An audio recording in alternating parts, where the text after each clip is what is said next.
नमस्कार दोस्तों, मेरे एक दुकानदार भाई ने एक बहुत ही अनोखा सवाल पूछा है। उसने कहा है कि मैंने सब तरीके आजमा लिए हैं लेकिन मेरी दुकान चल ही नहीं पा रही है। क्या मेरी दुकान में किसी ने कुछ टोना टोटका झाड़ फूंक करवा दिया है? क्या मुझे हवन शुद्धि करवानी चाहिए तंत्र मंत्र के द्वारा जिससे मेरी दुकान चल सके? दोस्तों, ये सवाल सुनने के बाद एक बार तो मुझे बड़ा अजीब लगा, लेकिन उसके बाद मैंने उस दुकानदार भाई से डिटेल में बात करी। और डिटेल में बात करने के बाद जो बात सामने आई, आप भी एक बार उसे समझ लीजिए। कहीं ऐसा ना हो कि दुकान ना चलने का कारण कुछ और हो और आप कुछ और ही करवाना चाहते हो। आइए शुरू करते हैं। जब मैंने डिटेल में उस दुकानदार भाई से बात करी तो कुछ बातों का पता चला।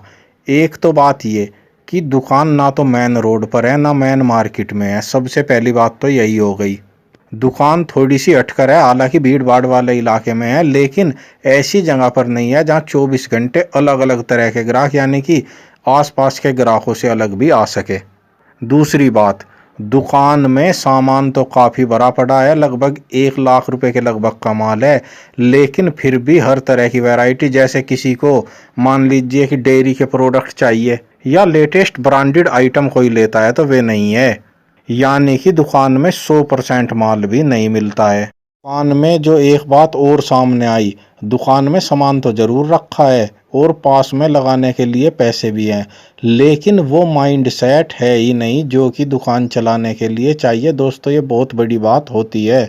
मेरे दुकानदार भाई ने बताया कि अभी 1.5-2 साल पहले उसके पास में एक छोटी दुकान खुली थी जो सिर्फ 20-30 हज़ार रुपये लगाकर शुरू की गई थी, और आज उस दुकान में 1.5-2 लाख का माल भी भरा पड़ा है और दुकान भी अच्छी चल रही है। मैंने पूछा, फिर क्या कारण है? तुम्हारी दुकान तो तब भी 1-1.5 लाख रुपए के माल से भरी पड़ी थी, आज भी 1 लाख रुपए के लगभग का माल तुम्हारी दुकान में है, फिर ऐसा क्या कारण है? तो उसने बताया, ये दुकानदार काफ़ी मेहनत करता है, अलग अलग तरह के आइटम ले आता है, कभी ये मुझसे सस्ता भी बेच देता है, कभी सब्जी रख लेता है, सीजन के आइटम ले आता है। तो मैंने कहा, तुम खुद देख लो, झाड़ फूंक की ज़रूरत है या तुम्हें अपनी दुकान के करने के तरीका बदलने की ज़रूरत है? अपनी दुकान में ग्राहक खींचने का तरीका हर दुकानदार को नहीं आता। जो दुकानदार इस बात को जानते हैं कि ग्राहक को कैसे बुलाया जाता है और एक सामान के साथ एक सामान और कैसे बेच दिया जाता है, वे दुकानदार कई दुकानों के बीच में फंसकर कंपटीशन में आकर दुकान में दबाव में आ जाते हैं और दुकान को उस तरीके से नहीं चला पाते। उसके बाद वे सिर्फ दुकान पर बैठे रहते हैं। कस्टमर दुकान पर आकर जो सामान मांगता है दे देते हैं, अपना दिमाग लगाकर आसपास की दुकान के ग्राहकों को अपनी दुकान में नहीं खींच पाते, यानी कि दूसरी दुकान के ग्राहकों को नहीं तोड़ पाते। तो दुकान चाहे कहीं पर भी हो, हमको कुछ बातों का ध्यान रखना होता है। दुकान के आसपास के ग्राहकों की ज़रूरत क्या है, ग्राहकों को सिर्फ अपनी दुकान में कैसे खींचा जा सकता है और ज़्यादा से ज़्यादा सामान कैसे बेचे, को भी ये सारी बातों की जानकारी रखनी होगी। 2023 में किराने की दुकान को सफलता से चलाना कोई आसान काम नहीं है। अब ट्रेंड बदल गया है।